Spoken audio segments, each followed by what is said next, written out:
नमस्कार, maths by DK Sharma YouTube channel पे आप लोगों का स्वागत है। आज हम लोग सेट नंबर 27 करने वाले हैं और इससे पहले का जितना भी सेट है सारा टेलीग्राम पे डाला हुआ है। यार बार बार लोग कॉल करके पूछते रहते हैं, सर पीडीएफ कहाँ से मिलेगा पीडीएफ। यार बार बार हर सेट में हम इसीलिए बोल देते हैं, आप लोग टेलीग्राम चैनल जिसका नाम है मैथ्स बाय डीके शर्मा,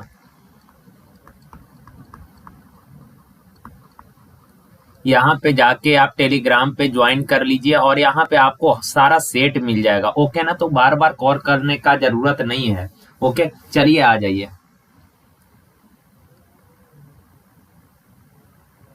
देखिए क्या यार, इसका इकाई अंक निकालना है तो इकाई अंक यार आपको पता है, जैसे पावर में मेन पावर में 4 से भाग दे देकर जो रिमाइंडर बचता है उसी को पावर के रूप में लिखते हैं। ओके ना, तो यहाँ पे 4 है तो मेन पावर में 4 से भाग दीजिए। तो यार पूरा ये 4 डिजिट है, पावर में जो नंबर लिखा है इसमें 4 डिजिट है तो पूरा में 4 से भाग मत दे दीजिए। 4 से डिवाइड होने का रूल तो आप लोगों को पता है कि अगर किसी संख्या का आखिरी का 2 अंक अगर 4 से कट रहा है इसका मतलब वो कंप्लीट नंबर 4 से कटेगा। अगर आखिरी का 2 डिजिट 4 से नहीं कट रहा मीन्स वो कंप्लीट नंबर 4 से नहीं कटेगा। तो 4 से मेन पावर में भाग देना होता है तो पूरा में भाग देने में टाइम खराब मत कर लीजिएगा, आखिरी के 2 डिजिट में 4 से भाग देकर चेक कर लीजिए। 4 दूना 8, 4 तिया 12, शेष कितना 1। 5 के पावर कुछ भी पता ही है, 5 के पावर कुछ भी होगा, यूनिट डिजिट 5 ही रहना है। 1 के पावर कुछ भी होगा, इकाई अंक 1 ही रहना है। तो 4 पचे 20, 20 का इकाई अंक 0, 0 गुना 1 0, ऑप्शन नंबर ए। देखिए का एक व्यक्ति ने 34 रुपए में 8 के दर से संतरे खरीदे और उन्हें 57 रुपए में 12 के दर से बेच दिया। का यदि उसे 45 रुपए का लाभ होता है तो कुल कितने संतरे उसने बेचे, ऐसा सवाल में इसने पूछा। तो देखिए यार का 34 रुपए में 8 के दर से कुछ संतरा खरीदा है, 34 रुपए में 8 संतरा खरीदा तो एक संतरा कितना में खरीदा होगा, 34/8 में। ये एक संतरे का क्रय मूल्य है इतना का, उसने 34 रुपए में 8 के भाव से कुछ संतरे खरीदे। एक संतरा का रेट इतना तो x संतरा का रेट कितना, 1 से गुना करिएगा तो ये आ जाएगा x संतरे का क्रय मूल्य। और का उन्हें 57 रुपए में 12 के भाव से बेच दिया। तो यार एक संतरा को कितना में बेचा होगा, 57/12 में। एक संतरा बेचा इतना में तो एक संतरा बेचा है कितना में, एक संतरा इतना में तो एक संतरा बेचा है इतना में। चूंकि जितना खरीदे उतना बेचिएगा।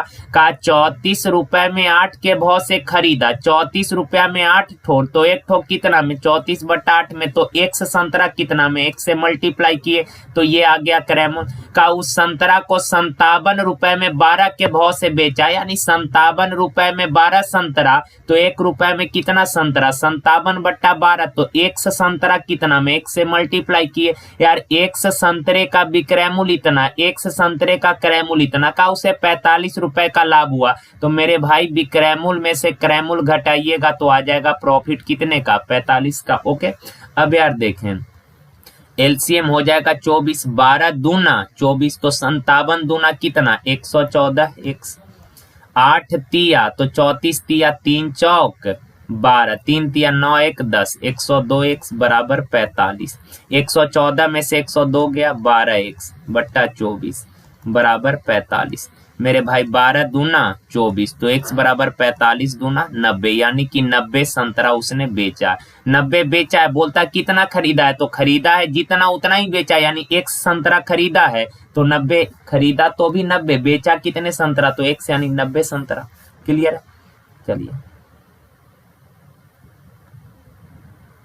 x बराबर y बराबर 333 है, x बराबर भी 333 है और y बराबर भी 333। z का वैल्यू दिया है 334, x³ plus y³ plus z³ minus 3x/z का वैल्यू निकालना है। तो फॉर्मूला आप लोगों को पता ही होगा, होता है x plus y plus z into half of x minus y का square plus y minus z का square plus z minus x का स्क्वायर। क्लियर है, तो यार x plus y plus z, x plus y plus z यानी इन तीनों को जोड़िएगा। x बराबर भी 333 है, y बराबर भी 333 और z बराबर है कितना 334। तो इन सबों को जोड़िएगा, 4 3 7 3 10, 3 3 6 3 9 1 10, 3 3 6 3 9 1 10, कितना 1000 इंटू 1/2 इंटू, देखिए यार नजरे सामने प्लीज, x माइनस बाई, तो x का वैल्यू 333, बाई का वैल्यू 333, तो x माइनस बाई यानी 333 में से 333 गया 0, 0 का square 0, plus by minus Z, 333 में से 334 घटाइएगा तो माइनस 1, माइनस 1 का square 1, plus Z minus x, Z में से एक्स को घटाइएगा, 334 में से 333 गया 1, 1 का स्क्वायर कितना 1, तो यार मेरे भाई 2 से काटिएगा तो ये 500 बार में। अब यहाँ पर है 500 गुना 1 + 1 2, 500 गुना 2 कितना 1000, क्लियर। चलिए देखिए का एक घनाकार पानी की टंकी में 216 लीटर पानी है, उसकी गहराई, गहराई कहने का मतलब जैसे ये टैंक है ऐसा, अब इस टैंक का गहराई, गहराई कहने का मतलब इसका हाइट होता है, क्लियर है बात। तो रिलेशन दिया है कि टंकी का जो लंबाई है, सॉरी कहा कि गहराई उसके लंबाई का 1/3, गहराई यानी कि हाइट जो है उसके लंबाई का 1/3, लंबाई का, तो का वाला आपको पता है नीचे होता है, लंबाई का 1/3, गहराई जो है ये लंबाई का, तो का वाला नीचे यानी कि लंबाई है 3 यूनिट, तो उसका गहराई यानी हाइट है कितना 1। आगे कहा चौड़ाई जो है उसकी लंबाई और गहराई के अंतर का, चौड़ाई जो है लंबाई और गहराई के अंतर का, तो लंबाई 3 गहराई 1 है, तो लंबाई और हाइट का अंतर कितना 2, तो का इनके डिफरेंस का 1/2 का 1/3 है, का ये जो चौड़ाई है लंबाई और गहराई के डिफरेंस का 1/2 का 1/3, तो 2 से 2 कैंसिल, चौड़ाई कितना है 1/3। रेशियो फ्रैक्शन में 3 से सब में गुना कर दीजिए, 3 तिया 9, 3 एकम 3 और यहाँ पे 1, यानी कि लंबाई है 9x, ऊंचाई है 3x, तो चौड़ाई कितना है x। अब यार आप बताएं टंकी अगर घनाभ के आकार का है तो घनाभ का आयतन क्या होगा, लंबाई गुना चौड़ाई गुना ऊंचाई, और आयतन इसने दे रखा है कितना 216 लीटर। ध्यान रखिएगा यहाँ डेसीमीटर में आंसर दिया है, तो पहले तो लीटर को सेंटीमीटर में लाइएगा। आप लोगों को पता होगा 1 लीटर बराबर होता है 10,000 घन सेंटीमीटर, 1 लीटर बराबर 10,000 घन सेंटीमीटर, तो 216 लीटर बराबर कितना, तो 216 लीटर को अगर सेंटीमीटर में लाइएगा तो 1000 से गुना, क्लियर है। 9 से काटिएगा, 9 दूना 18, 9 चौक 36, यहाँ पे x है यार, 3 से काटिएगा 3 8 24, x गुना x क्या हो जाएगा x3, 8 गुना 1000 8000, यार x बराबर बाएं साइड का क्यूब हटाइएगा, दाएं साइड क्यूब रूट हो जाएगा, 8 का क्यूब रूट 2, 3 0 का क्यूब रूट 1 0, यानी x का वैल्यू आ गया 20। ओके, अब सवाल का टंकी का लंबाई क्या होगा, तो मेरे भाई लंबाई है कितना, लंबाई है 9x, लंबाई कितना, तो 9x यहाँ पे 9x, तो 9 गुना 20 कितना हो गया 180 सेंटीमीटर। आंसर डेसीमीटर के रूप में मांगा है, और आपको ये भी पता होगा कि 1 डेसीमीटर बराबर होता है 10 सेंटीमीटर, 1 डेसीमीटर बराबर 10 सेंटीमीटर, या इसको ऐसे भी बोल सकते हैं कि 10 सेंटीमीटर बराबर 1 डेसीमीटर, तो 180 सेंटीमीटर बराबर कितना, तो 18 डेसीमीटर, तो लंबाई 18 डेसीमीटर, यानी ऑप्शन नंबर बी। अच्छा सवाल था ये, इसको 1-2 बार प्रैक्टिस अच्छा से कर लीजिएगा।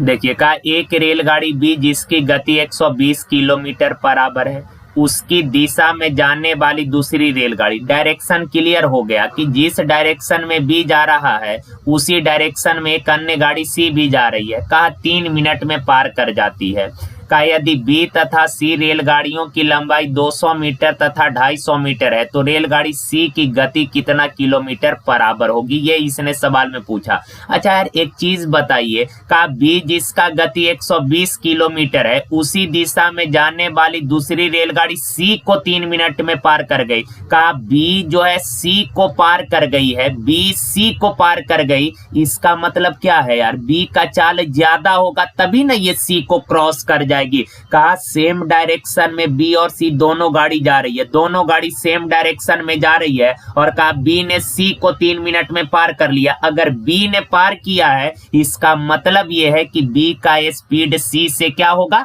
ज्यादा होगा। सवाल का 3 मिनट में पार कर लिया। आप लोगों को पता है समय बराबर होता है दूरी बट्टा चाल। टाइम है क्या मिनट, 3 मिनट। मिनट को अगर सेकंड में लाइएगा तो 60 से गुना। क्लियर है, तो समय आ गया इतना सेकंड। डिस्टेंस है दोनों रेलगाड़ी के लंबाइयों का योग 200 metre plus 250 metre, total distance कितना 450 मीटर। बट्टा में अपोजिट डायरेक्शन है, सॉरी सेम डायरेक्शन है तो चाल घटेगा। आप बताना, कई बार लोग यहाँ पे गलती कर देता है, लिख देता है सी का चाल भी मान लिया तो भी माइनस 120 कर लिए। तो ध्यान रखिएगा ऐसा नहीं है।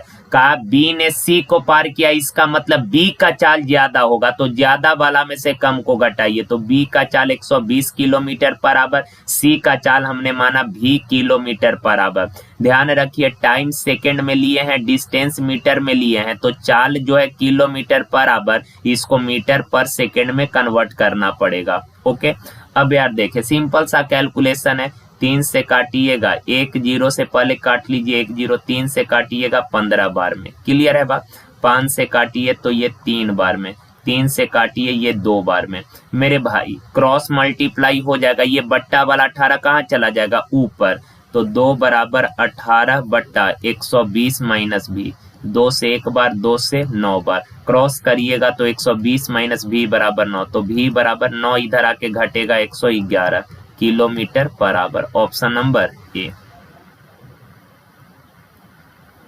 देखिए कहा दो नलियां एक्स तथा वाई एक टंकी को क्रमशः 24 मिनट और 32 मिनट में भर सकती है। यदि दोनों नलियां एक साथ खोल दी जाए तो वाई को कितने मिनट बाद बंद कर देना चाहिए ताकि टंकी 18 मिनट में पूरी भर जाए। देखें यार सेकेंड डाटा इंपॉर्टेंट है। कहा दोनों नलियों को एक साथ खोला जाता है, कहा बाइक को कितने मिनट के बाद बंद कर देना चाहिए ताकि टंकी 18 मिनट में पूरी भर जाए। देखिए कहा एक्स और वाई दोनों को इकट्ठे एक साथ हमने ओपन किया। कहा पूरी टंकी को 18 मिनट में भरने के लिए बाइक को कितने समय के बाद बंद करना होगा। तो यार पूरा टंकी 18 मिनट में भरना है, इसके लिए कहा बाइक को कितने समय के बाद बंद करना है। बाइक को बंद करने की बात किया इसने, एक्स के बारे में कुछ नहीं बोला। इसका मतलब है कि एक्स जो है ये शुरू से लेकर अंत तक चलेगी। एक्स नल जो है ये शुरू से लेकर अंत तक चली होगी। तो देखें एक्स पूरा टैंक 24 मिनट में भर देगी और दूसरा नल बाई जो है ये पूरा टैंक 32 मिनट में भरेगी। 24 और 32 का एलसीएम 96, 24 चौक 32 दिया। आप बताएं यार, कहा एक्स शुरू से लेकर अंत तक चली है यानी कि 18 मिनट तक चली है। एक्स 1 मिनट में कितना भरेगी 4, एक्स 1 मिनट में 4, तो 18 मिनट में कितना भर देगी 72। टोटल 96 लीटर का टंकी है जिसमें से 72 लीटर एक्स ने अकेले भरा, तो शेष बच गया कितना 24 लीटर। अब ये बचा हुआ 24 जो है ये किसने भरा होगा, बाई ने। बाई 1 मिनट में 3 यूनिट, तो 24 यूनिट भरने में कै मिनट, 3 या 24 यानी 8 मिनट। Option number B. देखिए कहा 86,700 रुपए की धनराशि को ABC में इस प्रकार विभाजित किया जाता है कि A को मिलने वाले प्रत्येक रुपए के बदले B को 90 पैसा मिलता है। यार A और B के हिस्से का इसने कंपैरिजन किया है। कहा A को मिलने वाले प्रत्येक रुपए के बदले, प्रत्येक रुपया यानी कि A को मिलने वाले 1 रुपए के बदले B को 90 पैसा मिलता है। यानी A और B के हिस्से का ये कंपैरिजन किया कि A को अगर 1 रुपया मिलेगा तो B को 90 पैसा मिलेगा। A को 1 रुपया तो B को 90 पैसा। तो यार A को 1 रुपया मिलता है तो रुपया को पैसा में लाइएगा कितना 100 पैसा, 1 रुपया यानी 100 पैसा। B को कितना पैसा 90 पैसा। 0 से 0 कैंसिल, तो रेशियो आ गया 10:9। ओके, अब आगे इसने सवाल में बोला कि B को मिलने वाले प्रत्येक रुपए के बदले, B को मिलने वाले प्रत्येक रुपए के बदले C को कितना मिलता है, थोड़ा सा देखना पड़ेगा यार। का B को मिलने वाले प्रत्येक रुपए के बदले C को 110 पैसा मिलता है, C को 110 पैसा। देखिए का बी को प्रत्येक रुपए के बदले सी को 110 पैसा, बी को 1 रुपया मिल रहा है यानी कि 100 पैसा, और सी को कितना पैसा 110 पैसा, 1 जीरो से 1 जीरो कैंसिल, तो 10:11। अब यार इन दोनों रेशियो को अगर मर्ज करेंगे तो बी दोनों जगह कॉमन है, तो बी का वैल्यू सेम होना चाहिए ना, तो 10 से यहाँ गुना करेंगे, 10 10 नमा 90। अब बी का वैल्यू 9 से इस रेशियो में गुना करेंगे तो 11 नमा 99। ए बी सी तीनों का हिस्सा पता कर गए, तो तीनों को मिलाकर टोटल हिस्सा है कितना 9 9 9 18, 1 1 2 289 यूनिट, पर एक्चुअल में टोटल हिस्सा है कितना 86,700 रुपया। नहीं दिख रहा होगा यहाँ पे लिख देते हैं 86,700, तो 1 यूनिट का वैल्यू कितना 9 तिया 27 300, 1 यूनिट 300 है, तो अब जिसका भी पूछेगा निकल जाएगा। बोला बी का हिस्सा कितना, तो 1 यूनिट 300, तो 90 यूनिट कितना 9 तिया 27,000 रुपया। ध्यान रखिएगा, कई बार लोग करते क्या है कि यहाँ पे सर जी ये तो पैसा में आपने कन्वर्ट कर लिया, तो यहाँ रुपया को पैसा में। नहीं मेरे भाई, रेशियो हमेशा यूनिट लेस होता है, रेशियो यूनिट लेस, पैसा से पैसा हर जगह कैंसिल हो जाएगा। तो अगर रियल वैल्यू रुपए का दिया है तो ये रेशियो भी रुपए को रिप्रेजेंट करेगा।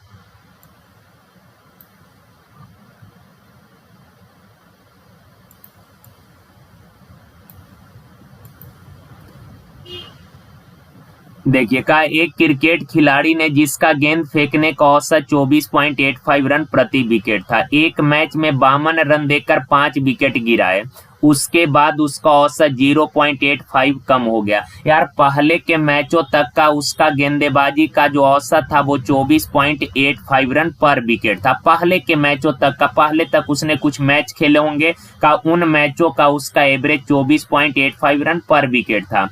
का एक मैच और उसने खेला, एक मैच उसने और खेला जिसमें 52 रन देकर 5 विकेट लिया। तो यार 52 रन देकर अगर 5 विकेट लिया है तो उस एक मैच के उसके गेंदबाजी का औसत क्या होगा 52/5, 52/5 करिएगा यानी कि 10.4। अगर अगले मैच में उसने 5 विकेट लिए तो उस 5 विकेट के गेंदबाजी का उसका एवरेज है कितना 10.4 रन पर विकेट। ओके, एक बार फिर से, शुरुआत के मैचों तक उसने जितने भी विकेट लिए हैं उसका एवरेज निकाला गया, पाया कि 24.85 रन पर विकेट है। का एक मैच में उसने 5 विकेट लिए, 52 रन दिए, 52 रन देकर 5 विकेट लिया, तो उस एक मैच के गेंदबाजी का औसत कितना रहा 10.4 रन पर विकेट। का इन दोनों को मिलाकर उसके पूरे मैच का एवरेज निकाला गया तो पाया कि 0.85 एवरेज कम हो गया। पहले 24.85 था, दोनों को मिलाकर एवरेज निकाला, 0.85 घटकर कितना हो गया 24। अब मेरे भाई 24.85 में से 24 घटाइएगा 0.85। यार 24 में से 10.4 जाएगा, कितना बचेगा तो 13.6। अब देखें रेशियो को बैलेंस कर लीजिए। यहाँ डेसिमल के बाद 1 डिजिट है, यहाँ डेसिमल के बाद 2 डिजिट है, दोनों जगह डेसिमल के बाद अंकों की संख्या समान करिए। यहाँ 2 डिजिट, यहाँ 1 डिजिट, तो 1 जीरो और चिपका दीजिए। अब डेसिमल अपने अपने जगह से हट जाएगा। 5 से काटिएगा 17 बार में, 5 से काटिएगा 5 दूना 10, 5 सते 35, 5 दूना 10, 17 से एक बार में 17 एकम 17, 17 छक 2 से 16। अब देखें कहा आखिरी मैच में उसने विकेट लिया 1 यूनिट। शुरू के मैचों तक उसने विकेट लिए थे कितना 16 यूनिट। आखिरी के मैचों तक उसने 1 विकेट लिया, पर एक्चुअल में विकेट लिया है कितना 5, तो 1 यूनिट बराबर 5। सवाल में कहा अंतिम मैच खेलने तक, जब आखिरी मैच खेलने आया उस समय तक उसके कितने खेलने के बाद बोले होता तो 16 1 17 विकेट हो जाता, लेकिन जब आखिरी मैच खेलने आया उस समय तक यानी कि उसके पहले के मैचों तक कितने विकेट थे 16 यूनिट। आखिरी मैच में 1 यूनिट पर 1 यूनिट का वैल्यू है 5, तो 16 यूनिट का वैल्यू कितना 16 पचे 80 विकेट। Option number C. देखिए कहा एक खिलौने के अंकित मूल्य पर 10% बट्टा देने के बाद एक दुकानदार को 20% प्रॉफिट होता है। यार 10% डिस्काउंट दिया तो यार डिस्काउंट मार्क प्राइस पे मिलता है, तो मार्क प्राइस था 100 यूनिट, 10% डिस्काउंट दिया तो बेचा कितना में, 90 में।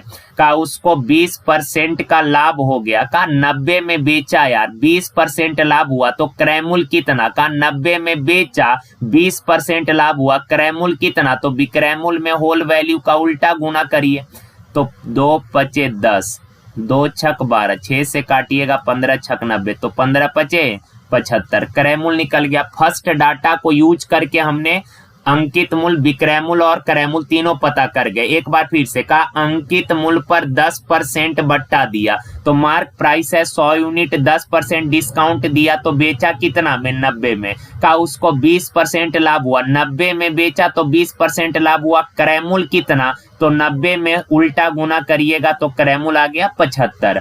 अब लास्ट डाटा में इसने कंडीशन क्या दिया है कि उसने 20% का अगर बट्टा दिया होता, अगर वो 20% डिस्काउंट दिया होता, यार अंकित मूल्य है 100, 20% डिस्काउंट देता तो बेचता कितना में, 80 में, तो का उसको कितना लाभ होता है, यार खरीदा है 75 में, अब बेच रहा है 80 में, तो लाभ हो रहा है कितने का, 5 का। 5 का प्रॉफिट क्रयमूल्य यानी कि 75 पर, परसेंट में कितना, तो 100 से गुना, 5 से 15, 5 तिया 5 से 20, 20/3 यानी 6 सही 2/3%। Option number A. देखिए कहा, ए और बी दो पॉजिटिव इंटीजर इस प्रकार है कि ए के पावर बी बराबर 125। यार एक चीज आपको पहले भी कई सेट में हमने बताया है कि यहाँ पे एक इक्वेशन दिया है और वेरिएबल दो ठो है, ए और बी दो वेरिएबल है, एक इक्वेशन है पर वेरिएबल दो हैं, तो यार आप इसको सॉल्व नहीं कर सकते, आपको कंपैरिजन करना पड़ेगा। और कंपैरिजन के लिए जरूरी है कि दोनों साइड का अरेंजमेंट एक जैसा हो। ए के पावर बी बराबर 125 क्या होता है, 5 के पावर 3। अब यार बाएं साइड का बेस ए है तो ए बराबर 5, बाएं साइड पावर बी है, दाएं साइड पावर कितना 3, तो बी बराबर 3, ए बराबर 5, बी बराबर 3। ए और बी दोनों का वैल्यू पता कर गए। सवाल बोला ए माइनस बी, तो यार ए का वैल्यू 5 है, बी का वैल्यू 3 है, तो 5 में से 3 गया कितना, 2। पावर में ए प्लस बी, तो 5 या 3 8, 8 में से 4 गया 4, 2 के पावर 4 16। Option A. देखिए कहा, किसी भिन्न के अंश और हर 2:3 के अनुपात में, अंश अगर 3x है तो हर कितना, सॉरी अंश 2x है तो हर कितना होगा 3x का, अंश में से 6 घटाया जाए, अंश है 2x तो अंश में से 6 घटाया गया तो 2x - 6। हर के बारे में कुछ नहीं बोला यानी कि हर जौ का तो 3x।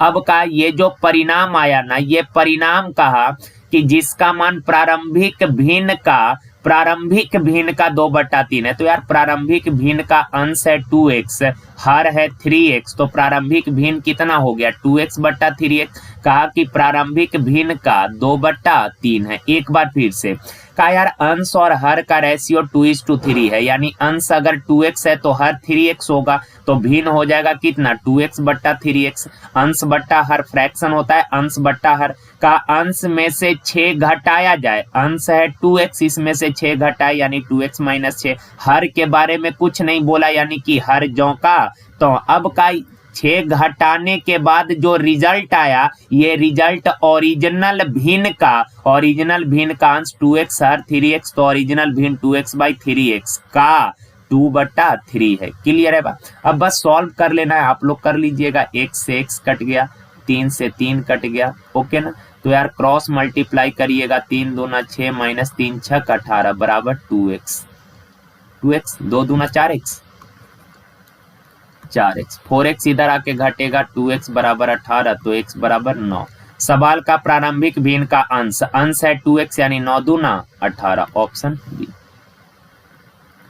देखिए का, दो संख्याओं का HCF 24 है, का इसका लघुत्तम समापवर्तक निम्नलिखित में से कौन हो सकता है। आप सभी को पता होगा कि LCM हमेशा HCF से विभाजित होता है, LCM हमेशा HCF से कटेगा। तो यार निम्नलिखित में से कौन संख्या है जो कि 24 से एग्जैक्ट डिवाइड होगा, तो 144 24 से पूरा कटेगा, ओके।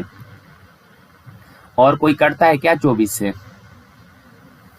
नहीं कटेगा। 144 ऑप्शन बी। देखिए कहा नवीन अपना बैट और 2 बॉल बबलू को बेचता है। नवीन जो है इसने 1 बैट खरीदा और 2 बॉल खरीदा और उसने उसको जो है बबलू को बेच दिया। कहा उसे बैट पर 20% लाभ हुआ, किंतु बॉल जिसके लिए उसने बैट का आधा मूल्य दिया था। देखें यार, बबलू नवीन जो है इसने 1 बैट खरीदा है और 2 ठो बॉल खरीदा है।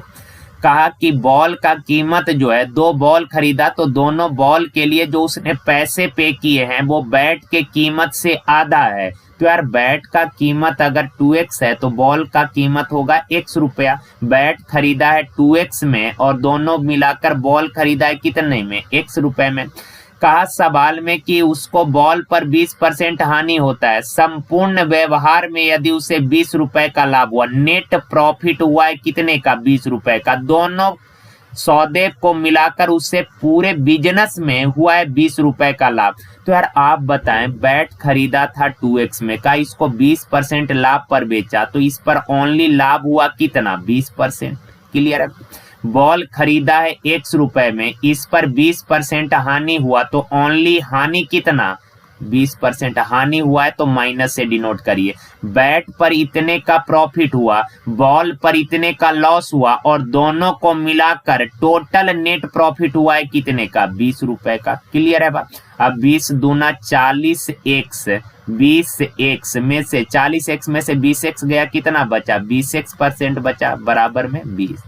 तो 20x परसेंट हटाइएगा, बट्टा में 100 बराबर 20। 20 से 20 कैंसिल हो गया तो x बराबर 100। x का वैल्यू 100 आ गया। सवाल कहा बैट और बॉल का कुल क्रय मूल्य। तो यार बैट का क्रय मूल्य है 2x, बॉल का क्रय मूल्य है x, तो दोनों को मिलाकर टोटल क्रय मूल्य 3x। x बराबर 100, 3x बराबर कितना? 300। Option number B.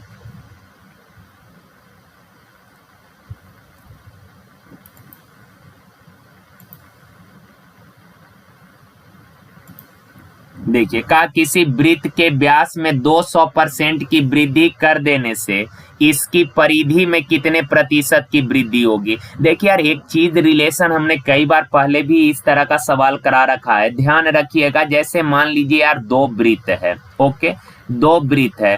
पहला वृत्त का रेडियस जो है, त्रिज्या जो है, पहला वृत्त का त्रिज्या सपोज r है, R1 है, और दूसरा वृत्त का रेडियस R2 है। तो दोनों वृत्त के रेडियस का रेशियो क्या हो गया? R1 R2। क्लियर है? अब आप लोग बताइएगा दोनों वृत्त के व्यास में क्या रेशियो होगा? तो आप बोलेंगे सर व्यास जो होता है ये रेडियस का 2 गुना होता है। पहला वृत्त का रेडियस R1 है तो व्यास 2 गुना यानी कि 2R1 होगा। दूसरा वृत्त का रेडियस R2 है तो व्यास क्या हो जाएगा? 2R2 हो जाएगा। तो यार 2 से 2 कैंसिल हो गया, व्यास का रेशियो भी क्या आ गया? R1:R2। चूंकि रेशियो लिखेंगे तो कांस्टेंट तो कैंसिल हो जाएगा। अब आप बताइए दोनों वृत्त के परिधि का रेशियो क्या होगा? तो आप बोलेंगे सर पहला वृत्त का रेडियस R1 तो परिधि होगा 2πr1। क्लियर बात? दूसरा वृत्त का रेडियस है R2 तो परिधि होगा 2πr2। 2π से 2π कैंसिल, परिधि का रेशियो भी क्या आ गया? R1:R2। तो आप एक चीज ध्यान रखना, वृत्त के केस में क्या होगा? वृत्त के 2 वृत्त के रेडियस का रेशियो, उसके व्यास का रेशियो और उसके परिधि का रेशियो हमेशा इक्वल होता है। तो जब भी रेशियो की बात करेगा ना तो जो चेंज रेडियस में होगा, जो चेंज रेडियस में होगा वही चेंज उसके व्यास में होगा, वही चेंज उसके परिधि में होगा। यानी कि रेडियस में जो चेंज वही व्यास में और वही चेंज परिधि में, इन तीनों में चेंजेज हमेशा इक्वल होता है। सवाल का कई बार बच्चा इसको बनाने के चक्कर में पड़ जाता है। जैसे सवाल में कहा किसी वृत्त के व्यास को 200% बढ़ा दिए तो परिधि में कितना वृद्धि होगा? तो आपको पता है कि सर जो चेंज व्यास में होता है वही चेंज परिधि में होता है, वही चेंज रेडियस में होता है। अगर व्यास को 200% बढ़ा दिए मींस रेडियस भी 200% बढ़ जाएगा और परिधि भी 200% बढ़ जाएगा। तो ऑप्शन कितना? बी, यानी कि जो चेंज व्यास में वही परिधि में, वही रेडियस में। तो व्यास 200% बढ़ा है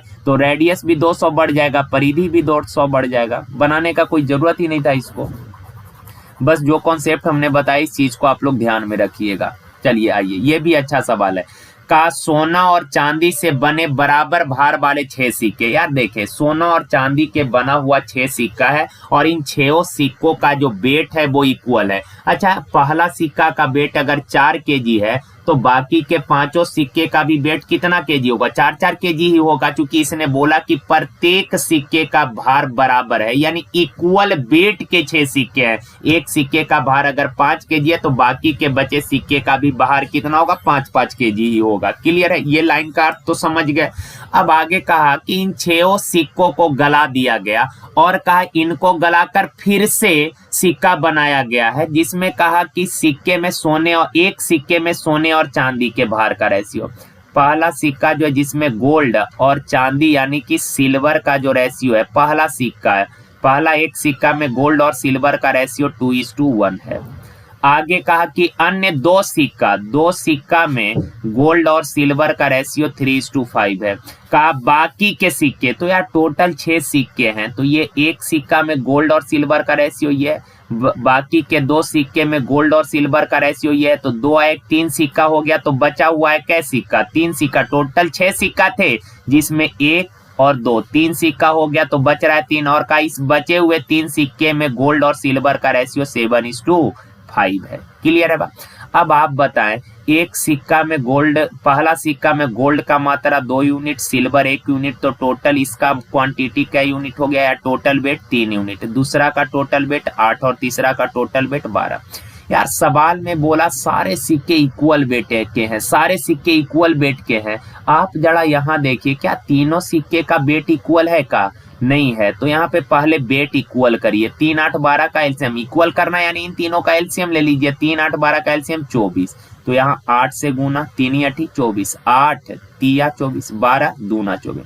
अब सारे सिक्के का तो वेट इक्वल कर लिए, पर यहाँ पे ये एक सिक्का है तो 1 से मल्टीप्लाई, ये 2 सिक्का में वेट है 24, सॉरी ये एक सिक्का, चूंकि हर सिक्के का वेट 24-24 केजी है, तो एक सिक्के का तो 24, 1 से गुना, 2 सिक्का है तो यहाँ 2 से गुना, ये 3 सिक्का है तो यहाँ 3 से गुना। अब आप बताएं, यहाँ 8 से गुना किए एक्स्ट्रा, कितना से गुना किए? 8 से, तो 8 से हर जगह ना, तो 8 दूना 16, 8 एकम 8। यहाँ कितना से गुना किए? 6 से, तो 6 से दोनों में 6 तिरिक 18, 6 पचे 30। यहाँ कितना से? 6 से, तो 6 से दोनों जगह 6 सते 42, 6 पचे 30। अब सवाल में कहा कि इन सभी को मिला दिया जाए तो नए सिक्के में सोने और चांदी का रेशियो क्या होगा? तो यार गोल्ड है, तीनों को मिलाकर टोटल गोल्ड कितना? 8 2 10 6 16, 4 2 6 1 7 76। टोटल सिल्वर कितना? 30 30 60 और 8 68। 4 से काटिएगा, 4 से 19 चौक 76, 4 से काटिएगा तो ये कितना आ जाएगा? 4 से 17 चौक 68, 19:17। Option number C. देखिए सवाल में थोड़ा सा सुधार का जरूरत है यार। यहाँ पे ए है, ये जेड के जगह ए है, यहाँ पे ए। देखिए का जेड की वर्तमान आयु ए की आयु से आधी है। जेड का जो एज है ए से आधा है। ए का एज अगर 2 है तो जेड का एज आधा यानी 1। ये प्रेजेंट का रिलेशन दिया है। आगे का 5 वर्ष बाद, 5 साल के बाद जो है ए और जेड के आयु का अनुपात 11:16। ए का एज है 11 और जेड का एज है 6। जेड का एज 6, ए का एज 11। अब यार दो व्यक्ति के एज में 2 समय का रेशियो दिया है तो दोनों जगह का गैप सेम होना चाहिए ना यार। अगर इक्वल टाइम में वृद्धि हो रहा है, टाइम में अगर वृद्धि हो रहा है तो एज में भी सेम वृद्धि होना चाहिए। तो जेड का एज 1 से 6 यानी कि 5 बढ़ गया, ए का 2 से 11 9 बढ़ गया। तो यहाँ पे डिफरेंस इक्वल करना पड़ेगा और इक्वल करने का तरीका आपको पता ही है, नीचे वाला के डिफरेंस से ऊपर वाला में गुना और ऊपर वाला के डिफरेंस से नीचे में गुना। तो मेरे भाई नीचे वाला का डिफरेंस की ऊपर वाला का डिफरेंस 1 और 2 का डिफरेंस 1, तो 1 से गुना करेंगे कोई फर्क नहीं पड़ेगा। 6 और 11 का अंतर कितना? 5, 5 से ऊपर में गुना करिए तो 5 एकम कितना? 5, 5 दूना 10। जेड का एज कितना बढ़ा? 1 यूनिट। ए का एज कितना बढ़ा? 1 यूनिट। यूनिट में दोनों का 1-1 का वृद्धि, पर एक्चुअल में कितने का वृद्धि हुआ है? 5 ईयर का। तो 1 यूनिट 5 ईयर। सवाल कहा कि 3 वर्ष बाद जेड की एज, यार जेड का प्रेजेंट एज है 5 यूनिट, 1 यूनिट बराबर 5 साल, तो 5 यूनिट बराबर 25 साल। पर कहा 3 साल के बाद जेड की आयु, तो जेड का प्रेजेंट एज 25 है, तो 3 साल बाद जेड का एज कितना हो जाएगा? 28, ऑप्शन सी। देखिए कहा मृणालिनी और संयुक्ता एक साथ काम करके 14 दिन में किसी दीवार के आधे हिस्से को पेंट करती है। मृणालिनी है और संयुक्ता, ये दोनों वर्कर मिलकर का दीवार के आधे हिस्से को 14 दिन में पेंट करती है। आधा हिस्सा 14 दिन में, तो पूरा हिस्सा 14 दूना 28 दिन में पेंट कर देगी। आगे का अलग अलग काम करते हुए इसे पूरा करने में मृणालिनी का संयुक्ता द्वारा लिए गए समय से 4 गुना अधिक समय की आवश्यकता होती है। का मृणालिनी को जो टाइम लगता है ये संयुक्ता से 4 गुना है, तो 4:1। यार टाइम का रेशियो 4:1 है, तो एफिशिएंसी का रेशियो क्या हो जाएगा? 1:4। यानी मृणालिनी 1 दिन में 1 काम, संयुक्ता 1 दिन में 4 काम, दोनों मिलकर 1 दिन में 5 काम। पर दोनों मिलकर पूरा काम करती है कै दिन में? 28 दिन में। 1 दिन में 5 काम, तो 28 दिन में कै काम? 28 से मल्टीप्लाई कर दिए, ये टोटल वर्क आ गया आपका। इस पूरे काम को संयुक्ता के लिए कै दिन में? संयुक्ता 1 दिन में 4 काम, तो इस काम को कै दिन में? 4 से डिवाइड करिए, 4 7 28, 7 5 35, option number D.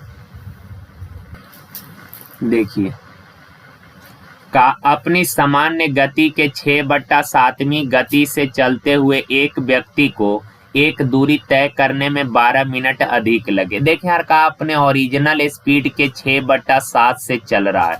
Original speed के 6/7 कहने का मतलब हुआ उसका ओरिजिनल स्पीड था 7 यूनिट, पर अभी चल रहा है 6 से। तो यार डिस्टेंस अगर कांस्टेंट है तो स्पीड और टाइम एक दूसरे का इनवर्स होता है। स्पीड का रेशियो 6/7 है, तो टाइम का रेशियो 7/6 होगा। यानी कि पहले टाइम लगता था 6 यूनिट, अब टाइम लग रहा है 7 यूनिट। कितना टाइम ज्यादा लग रहा है? 1 यूनिट ज्यादा लग रहा है, पर एक्चुअल में कै मिनट अधिक लग रहा है? 12 मिनट। 1 यूनिट 12 मिनट, तो सवाल का उस दूरी को तय करने में उस व्यक्ति का ओरिजिनल समय, तो ओरिजिनल समय है 6 यूनिट, 1 यूनिट 12, तो 6 यूनिट 72 मिनट। 72 मिनट कहने का मतलब हुआ 1 घंटा 12 मिनट, ऑप्शन नंबर बी। देखिए का कोई धन चक्रवृद्धि ब्याज की एक निश्चित दर से 2 वर्ष में 2.1/4 गुना हो जाता है। 2.1/4 यानी 4 दूना 8 है 1, 9/4 गुना। देखिए यार कोई धन राशि 2 साल में 9/4 गुना हो जाती है। 9/4 गुना कहने का मतलब हुआ कि प्रिंसिपल है 4, हो जाती है 9, यानी कि अमाउंट 9।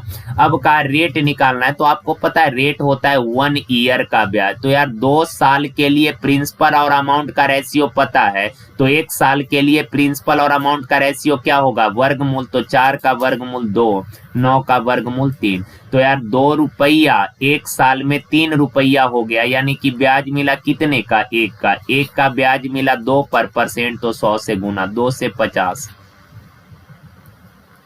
देखिए का ये जो कंप्लीट व्यंजक दिया है का इस कंप्लीट व्यंजक का एक गुणनखंड x-2 है। जैसे यार हम बोले 6 का एक गुणनखंड 3 है, 6 का फैक्टर 3 है, 6 का फैक्टर 3 है, कहने का मतलब है कि 3 से अगर 6 को डिवाइड करिएगा तो पूरा डिवाइड हो जाएगा, रिमाइंडर बचेगा कितना? 0। हम बोले यार 12 का फैक्टर है 4 और 3, 12 का गुणनखंड है 4 3, कहने का मतलब क्या कि 12 में 4 से भाग दीजिएगा तो रिमाइंडर 0 बचेगा, 12 में 3 से भाग दीजिएगा तो भी रिमाइंडर क्या बचेगा? 0। तो वही सवाल में कहा आपको कंप्लीट व्यंजक इसने एक दिया है और कहा इसका एक गुणनखंड x-2 है। इसका मतलब है कि x-2 से अगर इस कंप्लीट व्यंजक को डिवाइड करिएगा तो एग्जैक्ट डिवाइड होगा, रिमाइंडर 0 बचेगा। तो x-2 से भाग देना है, तो जिससे भाग देना है उसके बराबर 0 लेकर x का वैल्यू निकाल लीजिए। x का वैल्यू कितना? 2। अब 2 इस इक्वेशन में पुट करिए तो 3 गुना 2 के पावर 4 कितना? 16 माइनस a प्लस 2 गुना 2 का क्यूब कितना? 8 माइनस 2 का स्क्वायर 4 पल माइनस 4, रिमाइंडर क्या बचेगा? 0। 16 3 तक कैलकुलेशन आप लोग कर लीजिएगा, a का वैल्यू आ जाएगा मेरे ख्याल से 3 आएगा, देख लीजिएगा आप लोग चेक करके। का नीचे दी गई आकृति में एंगल ए बी डी का मान निकालना है। एंगल ए बी डी यानी ये वाला एंगल आपको बताना है। आपको पता है यार कि वृत्त में जीवा द्वारा परिधि पर एक ही तरफ बनने वाला सारा कोण आपस में बराबर। जीवा द्वारा परिधि पर एक ही तरफ जितना भी कोण बनेगा ये सारा कोण आपस में बराबर होगा। तो ये 45 है का ये वाला एंगल क्या होगा, तो ये वाला एंगल भी 45 डिग्री। जीवा द्वारा परिधि पर एक ही तरफ जितना भी कोण बनेगा सारा इक्वल होता है। ये 45 है तो ये वाला भी 45। चलिए देखिए का 3 के पावर 2x माइनस बाई बराबर 3 के पावर x प्लस बाई बराबर √27 है। यार ये तीनों टर्म आपस में बराबर है। तीनों टर्म आपस में बराबर कहने का मतलब इसके बराबर भी √27 है और इसके बराबर भी √27 है। तो यार 3 के पावर 2x माइनस बाई बराबर √27। अच्छा यार √27 को क्या लिख सकते हैं, 27 होता है 3 के पावर 3, रूट हटाइएगा तो पावर में 1/2 यानी 3 के पावर 3 गुना 1/2 कितना 3/2। तो ये हो गया 3 के पावर 3/2। सेकंड में है 3 के पावर x प्लस बाई बराबर √27 यानी 3 के पावर 3/2। अब देखें बराबर के दोनों साइड का बेस समान है, बराबर के दोनों साइड का बेस समान है तो पावर भी समान होगा यानी 2x माइनस बाई बराबर 3/2। यहाँ देखें बेस समान है, दोनों साइड का बेस इक्वल तो पावर भी इक्वल यानी कि x प्लस बाई बराबर क्या होगा 3/2। अब बाई का वैल्यू निकालना है तो x को कैंसिल कर लेते हैं यानी कि इस इक्वेशन को 2 से मल्टीप्लाई करिएगा। 2 से मल्टीप्लाई करिएगा तो ये क्या बन जाएगा 2x प्लस 2y। 2 से इधर गुना करिएगा तो 3 होगा। अब यार इन दोनों इक्वेशन को घटा दीजिए, 2x cancel, minus by minus 2y minus 3y बराबर 3/2 में से 3 घटाइएगा 2 तिया 6, 2 तिया 6 तो 3 में से 6 गया माइनस का 3/2, माइनस से माइनस कैंसिल, 3 से 3 कैंसिल तो y बराबर क्या बच गया 1/2। Option A.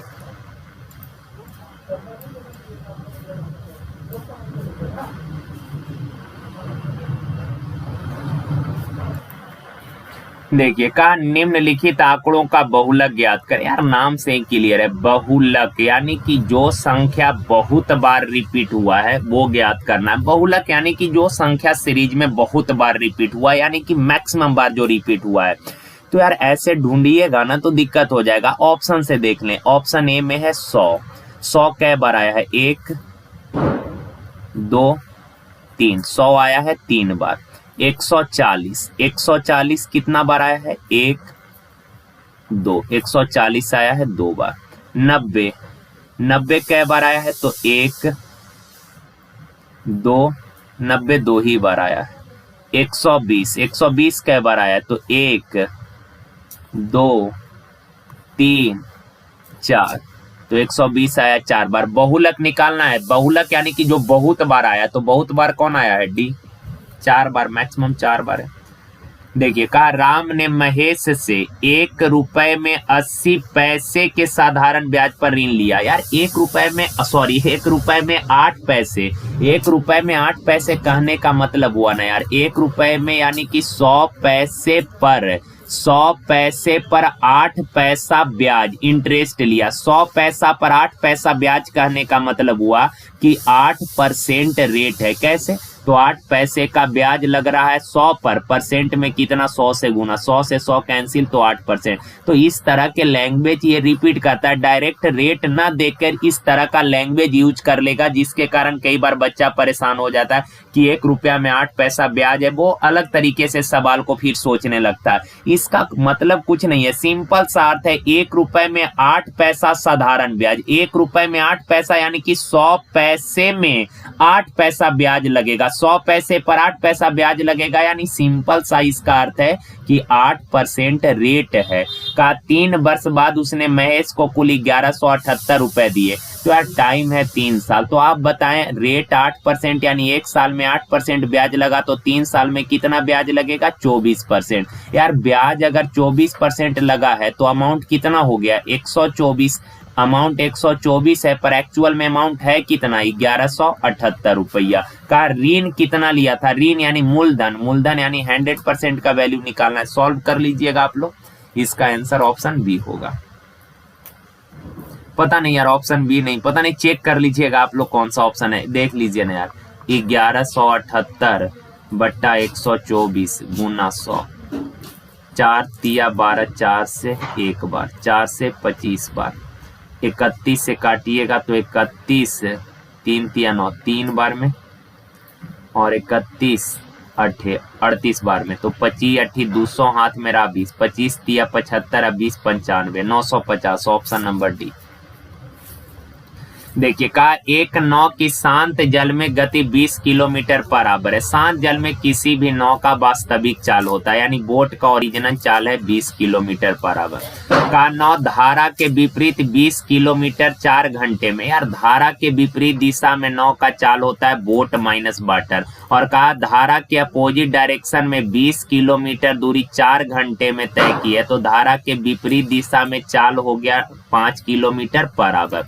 का धारा की गति निकालना है, तो यार बोट का गति 20 दिया है और ये 5 डब्ल्यू उधर जाके प्लस हो जाएगा बराबर, 5 इधर आके माइनस हो जाएगा। वाटर का चाल कितना 15 किलोमीटर बराबर। देखिए का शंकु x का वक्र पृष्ठ शंकु y के वक्र पृष्ठ का 5 गुना है। देखिए यहाँ दो ठो फिगर किसने बात किया है, एक फिगर है x और दूसरा फिगर है y। तो हमने मान लिया कि शंकु x जो है, पहला जो शंकु है इसका रेडियस r1, चूंकि अलग अलग फिगर है तो यार लेंथ अलग अलग मानना पड़ेगा। x का रेडियस r1, तिर्यक ऊंचाई हमने मान लिया l1, y का रेडियस r2, तिर्यक ऊंचाई l2 मान लिया। तो कहा कि शंकु x का वक्र पृष्ठ y के वक्र पृष्ठ का 5 गुना है, x का वक्र पृष्ठ जो है y का 5 गुना। तो यार x का रेडियस r1, तिर्यक ऊंचाई l1 है, तो वक्र पृष्ठ क्या हो जाएगा पाई r1 l1। क्लियर है, बट्टा y का तिर्यक ऊंचाई क्या हो, सॉरी y का वक्र पृष्ठ क्या होगा पाई r2 l2। कहा x का वक्र पृष्ठ y से 5 गुना, तो y का 1 है तो x का 5 गुना कितना 5। ध्यान रखिएगा x ऊपर लिखे हैं y नीचे। आगे कहा y का तिर्यक ऊंचाई, y का तिर्यक ऊंचाई x के तिर्यक ऊंचाई का 5 गुना है, तो यार y का तिर्यक ऊंचाई है l2, x का तिर्यक ऊंचाई है l1। का y का तिर्यक ऊंचाई x का 5 गुना, तो x का अगर 1 है तो y का कितना 5। अब मेरे भाई पाई से पाई कैंसिल हो गया, r1 बट्टा r2 गुना l1 है कितना 1 बट्टा l2 है कितना 5 बराबर 5 बट्टा 1। तो r1 बट्टा r2 बराबर क्रॉस मल्टीप्लाई करेंगे 5 25 बट्टा 1 गुना 1 कितना 1, यानी पहला शंकु का रेडियस 25, दूसरा का रेडियस 1। अब कहा शंकु x और शंकु y के आधार के एरिया का रेशियो। तो यार आप बताएं, शंकु आप लोग देखे होइएगा, शंकु का आधार कैसा होता है वृत्ताकार। तो कहा शंकु के आधार के एरिया का रेशियो, आधार होता है वृत्ताकार और आपको पता है वृत्त का एरिया होता है पाई आर होता है, पागल है क्या, वृत्त का एरिया होता है पाई आर स्क्वायर, 2 पाई आर नहीं यार वो परिधि, वृत्त का एरिया पाई आर स्क्वायर। का शंकु x और शंकु y के आधार के एरिया का रेशियो, और शंकु का आधार होता है कैसा वृत्ताकार, यानी कि वृत्त का एरिया पाई आर स्क्वायर। तो यार पहला शंकु का रेडियस r1, तो एरिया क्या होगा पाई r1 स्क्वायर। दूसरा शंकु का रेडियस r2, तो आधार का एरिया क्या होगा पाई r2 स्क्वायर। पाई से पाई कैंसिल, r1 25, 25 का स्क्वायर 625, दूसरा का रेडियस r2 तो 1, 1 का स्क्वायर 1, 625 अनुपात 1, ऑप्शन नंबर सी। देखिए का निम्न बेन आरेख 50 छात्रों को दर्शाता है जो व्यावसायिक प्रशिक्षण ए, बी और सी भाग लेते हैं। का प्रत्येक छात्र कम से कम एक प्रशिक्षण सत्र में भाग लेता है। प्रशिक्षण सत्रों में से कम एक सत्र में वास्तव में कितने छात्र भाग लेते हैं, कम से कम एक में, कम से कम एक में। तो यार आपको पता है ओनली ए बी सी 3 प्रशिक्षण है। अब का ओनली एक में भाग लेने वाले, तो ओनली एक में भाग लेने वाले ये 10 है, ये तो 2 में भाग लेने वाला है ना, ए और बी दोनों में भाग लेने वाला है, ये बी और सी दोनों में भाग लेने वाला है, और ये जो है ये आपका ए और सी दोनों में भाग लेने वाला, ये तीनों में भाग लेने वाला है, पर सवाल में कहा कम से कम एक में।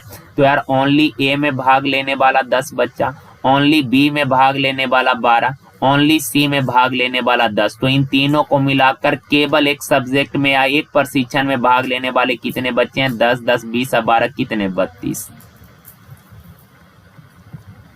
Option number D. देखें यार, कहा साइन ए माइनस बी बराबर sine A into cos B minus cos A into sine B. ये फॉर्मूला इसने दे दिया है, जनरली ये नहीं भी देगा फिर भी आप लोगों को ये फॉर्मूला याद ही होता है साइन ए माइनस बी का। सवाल का साइन 15 डिग्री का वैल्यू क्या होगा? तो यार साइन 15 को हम लोग लिख सकते हैं ना, साइन 60 माइनस 45। अब बताएं, साइन ए माइनस बी का फॉर्मूला इसने लिख ही दिया, साइन ए यानी कि 60 इंटू कॉस बी यानी कि 45 माइनस कॉस ए यानी कि कॉस 60 इंटू साइन बी यानी कि साइन 45। सॉल्व कर लीजिएगा, सबका एंगल तो पता ही है आप लोगों को, साइन 60 होता है √3/2, कॉस 45 1/√2। सॉल्व कर लेंगे। देखिए कहा कि पहले 7 अभाज्य संख्याओं का प्रास क्या होगा? पहले 7 अभाज्य संख्या, सबसे पहला भाज्य संख्या होता है 2, 3, 5, 7, 11, 13 और 17। अब इन कहा कि इस सीरीज का प्रास क्या होगा, रेंज क्या होगा? तो रेंज होता क्या है? Maximum number minus minimum number. तो मैक्सिमम है 17 और मिनिमम है 2। 17 में से 2 गया कितना? 15। देखिए कहा दूध और पानी के एक मिश्रण का 2/3 भाग दूध है। मिश्रण का कहने का मतलब मिक्सचर है 3, मिक्सचर है कितना? 3, जिसमें मिल्क है 2। 3 लीटर का मिक्सचर है जिसमें मिल्क है 2, तो वाटर होगा कितना? 1। अब आगे सवाल में कहा मिश्रण की कुल मात्रा 21 है। तो मेरे भाई मिश्रण में मिल्क है 2, वाटर है 1, तो टोटल मिक्सचर हो गया कितना? 3। पर मिक्सचर है क्या लीटर? 21। तो 3 यूनिट 21, 1 यूनिट बराबर 7। 1 यूनिट 7 है तो मिल्क है क्या लीटर? 14 और वाटर है 7 एकम 7 लीटर। क्लियर है बा?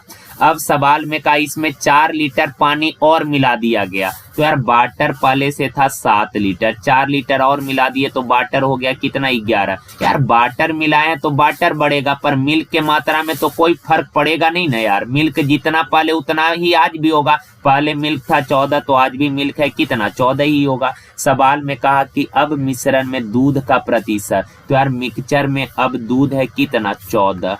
टोटल मिक्सचर कितना में? 14 और 11 25%, तो 100 से गुना 25 चौक 100, 14 चौक 56। Option number D. Thank you यार, धन्यवाद। और एक चीज आप लोग ध्यान में रखिएगा यार, जैसे आज से छुट्टी हो गया है क्लास में, तो आज से सेट नहीं होगा। 23 तारीख से फिर हम लोग नया सेट करेंगे। लगभग ये 27 नंबर सेट है, तो 28 सेट हम लोग 23 तारीख से करेंगे। और बीच में 8 दिन 9 दिन का जितना भी गैप है, तो इसमें करेंगे क्या कि पीछे का जो भी 4-5 सेट का डिस्कशन नहीं हुआ था उसका वीडियो अपलोड कर देंगे, और साथ के साथ कोई भी छोटा छोटा टॉपिक हम लोग यहाँ पे कवर करेंगे। कई बार बच्चा मैसेज, देखें यार, एक बच्चा बोल रहे थे कोई कि सर आप मैसेज का रिप्लाई नहीं करते। मेरे भाई हम सारे लोगों का मैसेज पढ़ते हैं, अलग बात है रिप्लाई नहीं कर पाते, पर मैसेज हम सबका पढ़ते हैं। तो कुछ लोग लगातार बोले जा रहे हैं कि सर ये टॉपिक करा दीजिए, वो टॉपिक करा दीजिए। मेरे भाई पता नहीं यार, टॉपिक कराने में मजा आता नहीं है, लेकिन हम कोशिश करेंगे फिर भी। कि कुछ बच्चे बोल रहे थे सर सीआई का पूरा वीडियो अपलोड कर दीजिए, तो हम देखेंगे छुट्टी अगर टाइम मिलता है इस गैप में तो हम उसका सीआई का कंप्लीट टॉपिक का वीडियो अपलोड कर देंगे अगर पॉसिबल हुआ तो। ऐसे सेट का सारा सेट का डिस्कशन जो भी छूटा है हम तो करा ही देंगे, और भी जो जैसे मेजर टॉपिक, जैसे देखें यार CI, SI, percentage, profit and loss, ये सब कई बार हमने पढ़ा चुका है आप लोगों को। तो हमको नहीं लगता जो मेजर टॉपिक है, छोटा छोटा टॉपिक है जहां से पेपर में सवाल जैसे हो गया क्वाड्रेटिक इक्वेशन हो गया, लीनियर इक्वेशन हो गया, प्रोबेबिलिटी हो गया, लॉगरिथम हो गया, ये सब से सवाल आता है। और ये सब बच्चा पढ़ के नहीं जाता है। सब लोग ध्यान किस पे रखता है? अरिथमेटिक वाला टॉपिक जितना भी है, रेशियो से लेके आपका CI, SI, percentage, profit and loss, time and work, pipe and टंकी, boat and stream, time and distance, ये सब करके जाता है। पर इन सारे टॉपिकों से ऐसा सवाल तो आता ही है, लेकिन इसके अलावा भी टॉपिक से सवाल आता है, और वहां से सवाल आप लोग पेपर में कर नहीं पाते हैं। अरिथमेटिक तो कई बार पढ़ ही चुके होंगे, तो अरिथमेटिक पर थोड़ा कम ध्यान दीजिए। ऐसे जो मेजर टॉपिक है, जैसे इसमें क्या एनटीपीसी जो है रेलवे के पेपर में थोड़ा परसेंटेज है, प्रॉफिट एंड लॉस है, टाइम एंड वर्क है और पाइप एंड टंकी से थोड़ा अच्छा सवाल बनता है, बशर्ते जैसे आप रेशियो उठा के देख लें, मिक्सचर, एलिगेशन, एवरेज, ये सब से थोड़ा आसान आसान सवाल आता है। एनटीपीसी में 2-3 ही टॉपिक है अरिथमेटिक के जहां से थोड़े अच्छे लेवल के सवाल, अगर सवाल बनाया है पेपर में अच्छा तो परसेंटेज हो गया, प्रॉफिट एंड लॉस हो गया, फिर आपका टाइम एंड वर्क हो गया और पाइप एंड टंकी। यही 4 टॉपिक है जहां से रेलवे में अच्छा सवाल आता है। बाकी सारे टॉपिक से आसान आसान से ही सवाल आते हैं। हाँ, थोड़े से सवाल आते हैं क्वाड्रेटिक इक्वेशन से, कुछ सवाल आते हैं कंपैरिजन वाला जो बच्चा नहीं कर पाता है। प्रोबेबिलिटी से तो आसान सवाल ही आता है, वो आप लोग कर ही लेते हैं। लीनियर इक्वेशन से सवाल आता है, लोग पढ़ के नहीं जाता है, सवाल पेपर में आता है तो छूट जाता है। तो ये सब टॉपिक हम कोशिश करेंगे कि ये सब टॉपिक कवर कर ले, ओके ना। ऐसे टाइम एंड वर्क है, पाइप एंड टंकी है, हमने करा दिया है आप लोगों को, परसेंटेज करा दिया है, रेशियो करा दिए हैं, एवरेज नहीं हुआ है, फिर हमने बहुत सारे टॉपिक करा दिए हैं यार कंप्लीट। हाँ, 2-3 टॉपिक है जो बच गया, सीआई है, एसआई है, टाइम एंड डिस्टेंस है, फिर बोट एंड स्ट्रीम है। ये सब केवल यही 4 टॉपिक जो है अरिथमेटिक में बचा है, बाकी सारा टॉपिक हमने अरिथमेटिक का करा दिया है। तो जितना भी करा दिया उसको कवर कर लीजिए अच्छे से और सेट पे प्रैक्टिस करिए, ज्यादा से ज्यादा सेट लगाइए, आप लोगों का काम हो जाएगा, ओके ना। तो आज के लिए यही तक यार, और आप सभी लोगों को यार है दीपावली एवं छठ पूजा की ढेर सारी शुभकामनाएं। अपना और अपने फैमिली का ख्याल रखिए। थैंक यू यार, धन्यवाद, थैंक यू।